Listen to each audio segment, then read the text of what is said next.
everyone, mga kaplantita, kaplantito. Ngayong hapon na ito, mag-harvest kami ni nanay ng talong. It's harvest time here at the mini garden. And we're about to pick some gorgeous, juicy eggplants. Yes, you heard that right, eggplants. I've been waiting for this moment. And I can't wait to share this experience with all of you. Look at these beauties. Aren't they just perfect? This is the reward of all the hard work we put in planting, watering, nurturing them, and watching them grow. It's so amazing to finally see them in their full glory. These talong plants have been growing for a couple of months now. And look at these fruits. Perfectly glossy, deep purple, and ready for harvest. The variety of these are long purple eggplant.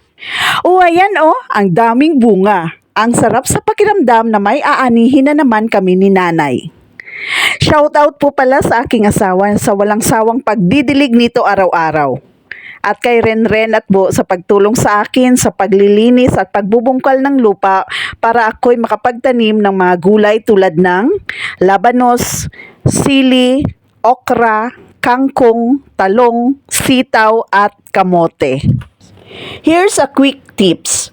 You'll know your talong or eggplant is ready when it's shiny and firm, but not too hard. If it starts to look dull, it might be overripe.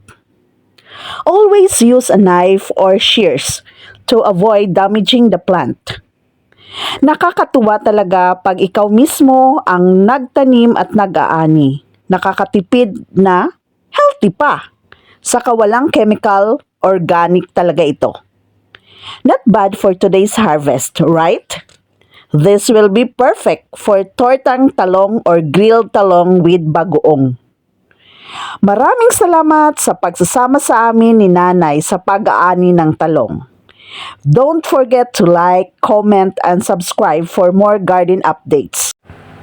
May kasabihan nga po tayo na kapag may itinanim, may aanihin.